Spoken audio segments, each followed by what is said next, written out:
साथियों नमस्कार। दोस्तों आज की ये वीडियो बहुत ही इंपॉर्टेंट वीडियो है और बहुत ही महत्वपूर्ण पॉइंट्स के ऊपर आज हम चर्चा करेंगे और जो लेटेस्ट अपडेट आई है उसके ऊपर आपको एक विस्तृत जानकारी देंगे। लगभग 48,000 जेसीओस और ओआर मिला करके जो कि एलएमसी हैं लगभग उनके ऊपर दिशा निर्देश जारी कर दिए गए हैं। एक एडवाइजरी जारी की गई है सेना मुख्यालय की तरफ से और रिकॉर्ड ऑफिसर्स को डायरेक्शंस दे दी गई हैं। एडवाइज कर दिया गया है कि वो अपनी प्रिपरेशन कर लें। वर्कलोड बढ़ने वाला है। क्योंकि एक बड़ा फैसला लो मेडिकल कैटेगरी से संबंधित मामले के ऊपर लिया जाने वाला है। विषय को गंभीरता से समझिएगा, सुनिएगा और अपने मित्रों को भी शेयर कीजिएगा। चैनल पर यदि नए हैं तो सब्सक्राइब कीजिएगा और अगर pension, disability pension, invalid pension, RIAB, willing unwilling shelter appointment से संबंधित जानकारी के लिए आप हमसे कंसल्ट कर सकते हैं। इस नंबर पर कंसल्टेशन फीस हम चार्ज करते हैं। तो दोस्तों शुरुआत करते हैं। सबसे पहले सेना मुख्यालय की तरफ से सभी रिकॉर्ड ऑफिसर्स को एक एडवाइजरी जारी की गई है और उसमें बताया गया है कि लगभग एक साल के अंदर, आने वाले एक साल के अंदर 48,000 लो मेडिकल कैटेगरी जेसीओस और OR RIAB बोर्ड से गुजरेंगे, यानी रिटेंशन कम इंपेयरमेंट असेसमेंट बोर्ड से।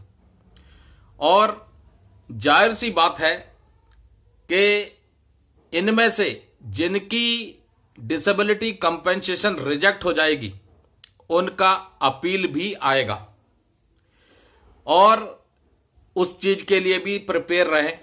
और ये भी निर्देश जारी किए हैं कि एक शेड्यूल्ड मैनर में लिस्ट तैयार की जाए और RIAB बोर्ड के लिए उनको प्रिपेयर किया जाए। अब इसका प्रोसीजर बहुत लंबा है तो आपको मेन मुद्दा बता देता हूं। RIAB बोर्ड की लिस्ट बनकर के रिकॉर्ड ऑफिस से यूनिट में आएगी और RIAB बोर्ड जेसीओस OR का उन हॉस्पिटल्स में होगा जहां पर ब्रिगेडियर लेवल की कमांड है। नेवी और एयरफोर्स की बात करें तो ब्रिगेडियर के इक्विवेलेंट रैंक की अगर कमांड है तो वहां पर RIAB बोर्ड होगा। दूसरा, RIAB बोर्ड जो होगा उसके साथ साथ आपके जितने भी प्रीवियस मेडिकल डॉक्यूमेंट्स हैं, जो भी RMB बोर्ड, जो भी रिकैट बोर्ड हुआ है या कोई और मेडिकल डॉक्यूमेंट है, वो रिकॉर्ड ऑफिस से आपकी यूनिट में आएंगे और यूनिट कंसर्न जब इंडिविजुअल को RIAB बोर्ड के लिए हॉस्पिटल में रेफर करेगी, फॉरवर्ड करेगी, तो वो सारे डॉक्यूमेंट हॉस्पिटल को प्रोवाइड किए जाएंगे। अब RIAB बोर्ड होने के बाद कंपिटेंट अथॉरिटी का अप्रूवल होगा और उसमें डिसाइड किया जाएगा कि इनवैलिड मेडिकली बोर्ड आउट करना है या फिर रिटेंशन इन सर्विस करना है। जिनका retention in service order accept कर लिया कंपिटेंट अथॉरिटी के अप्रूवल के बाद, उनके लिए एक बड़ा सवाल, क्या उन बंदों का लो मेडिकल कैटेगरी होने की वजह से CO के पास ये पावर रहेगी कि उनका शेल्टर अपॉइंटमेंट विड्रॉ कर लिया जाए? क्योंकि retention in service order RIAB board होने के बाद जारी हो चुका है। ऐसे में जो सबसे बड़ा सवाल खड़ा होता है कि जो ये CO साहब के पास जो पावर होती है लो मेडिकल कैटेगरी बंदों का शेल्टर अपॉइंटमेंट विड्रॉ करके उनको सर्विस से आउट करवाने का एक प्रोसीजर होता है, क्या वो पावर CO के पास रहेगी? अगर वो रहेगी तो फिर रिटेंशन कम इंपेयरमेंट असेसमेंट बोर्ड यानी RIAB बोर्ड का मतलब क्या रह जाएगा?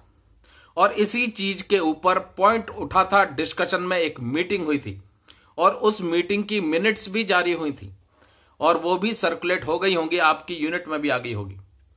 उसमें भी इस पॉइंट को उठाया गया और उस पॉइंट पर जो निकल के आया कि इस मामले के ऊपर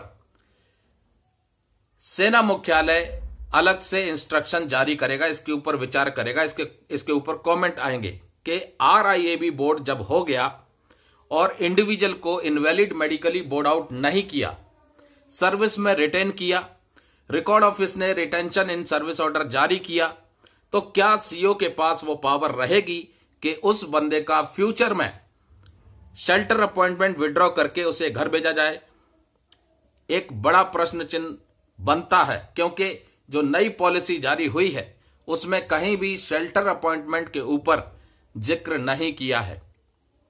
तो जो अभी लागू है फिलहाल वो यही है कि जो पॉलिसी निकाली थी disposal of low medical category personnels के लिए, वही फिलहाल लागू है, लेकिन इसके ऊपर प्रश्न चिन्ह बना हुआ है और इसके ऊपर भी कंसीडरेशन चल रहा है और जल्द ही इसके ऊपर भी दिशा निर्देश आ जाएंगे कि क्या सीओ के पास पावर रहेगी शेल्टर अपॉइंटमेंट विड्रॉ करने की उन बंदों की जिनका कंपिटेंट अथॉरिटी ने पोस्ट रिटेंशन कम इंपेयरमेंट असेसमेंट बोर्ड के बाद रिटेंशन इन सर्विस ऑर्डर जारी कर दिया है। बहुत बड़ा सवाल भी है और बहुत इंपॉर्टेंट पॉइंट भी है। दूसरा, जिन बंदों का रिटेंशन कम इंपेयरमेंट असेसमेंट बोर्ड हो गया और सर्विस में रिटेंशन जो है अप्रूव हो गया, रिटेंशन इन सर्विस ऑर्डर जारी हो गया, तो क्या उनको डिस्चार्ज जाते वक्त या रिलीज होते वक्त रिलीज मेडिकल बोर्ड कराना पड़ेगा? और यदि रिलीज मेडिकल बोर्ड कराना पड़ेगा तो उनका जो असेसमेंट या फिर डिसेबिलिटी कंपेंसेशन फाइनलाइज किया गया आरआईएबी बोर्ड में, क्या उसमें कुछ बदलाव होगा?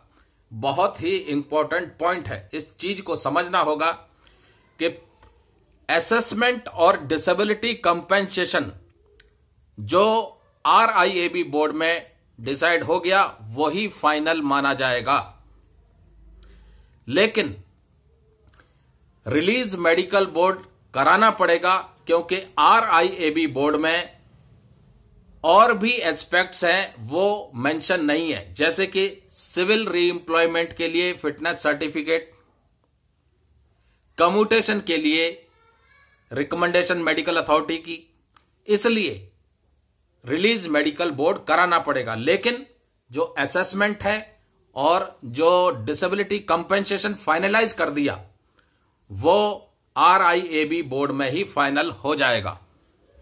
अब दूसरा,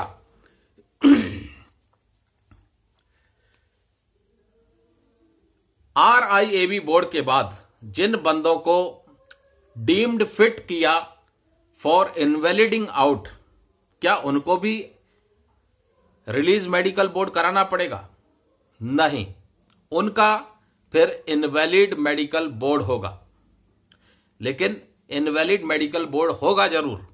क्यों? क्योंकि लास्ट मेडिकल बोर्ड में जो एस्पेक्ट्स होते हैं सिविल एम्प्लॉयमेंट के और कम्यूटेशन के, उसकी रिकमेंडेशन मेडिकल अथॉरिटी जो देती है वो फिलहाल आरआईएबी बोर्ड में मेंशन नहीं है। इसलिए अभी इसी मुद्दे पर जो है चर्चा भी हुई थी इस मीटिंग में, जिसकी मिनट्स जारी हुई हैं, और इस मीटिंग में ओपिनियन भी थी कि आरआईएबी बोर्ड हो गया, उसके बाद रिलीज मेडिकल बोर्ड कराने की जरूरत नहीं है। लेकिन दूसरे एस्पेक्ट्स को ध्यान में रखने के बाद यह तय किया गया कि आरआईएबी बोर्ड होने के बावजूद भी रिलीज मेडिकल बोर्ड कराना पड़ेगा, लेकिन जो आरआईएबी बोर्ड में असेसमेंट और डिसेबिलिटी कंपेंसेशन फाइनलाइज हो गया वो फाइनल है। अब आरआईएबी बोर्ड में कोई डिसेबिलिटी नॉट एट्रीब्यूटेबल टू या नॉट एग्रावेटेड टू डिसाइड हो गई, तो क्या रिलीज मेडिकल बोर्ड में वो बदल सकती है? यानी कि आरआईएबी बोर्ड हुआ, उसमें आपकी डिसेबिलिटी को असेस किया, परसेंटेज दे दी और एसेस की एक्सेप्ट की as neither attributable to nor aggravated to, तो क्या रिलीज मेडिकल बोर्ड जाते वक्त उस असेसमेंट में कोई बदलाव हो सकता है?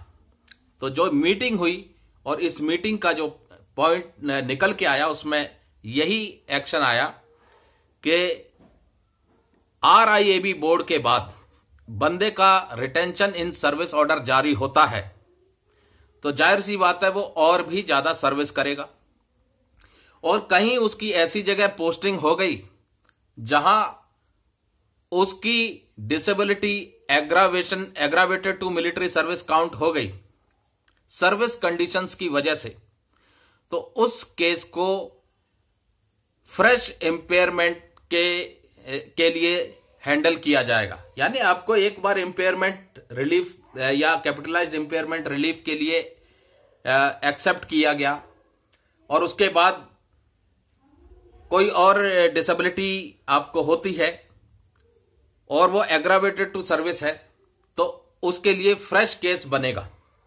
तो कंसीडर किया जाएगा अगर सर्विस कंडीशंस इन्वॉल्व हैं तो। इसके अलावा भी बहुत से पॉइंट है दोस्तों, वीडियो बहुत लंबा हो जाएगा। गहराई से समझने के लिए आप हमसे संपर्क कर सकते हैं, कंसल्ट कर सकते हैं और फैक्ट्स की बेस पर आपको हम बताएंगे, बिल्कुल टू दी एक्यूरेटेड पॉइंट बताएंगे, आपको बिल्कुल एक्यूरेट पॉइंट बताएंगे और जो भी बेहतर से बेहतर जानकारी होगी वो बताएंगे। कंसल्ट करने के लिए इस नंबर पर संपर्क करें, कंसल्टेशन फीस हम चार्ज करते हैं। नमस्कार, जय हिंद, जय भारत दोस्तों।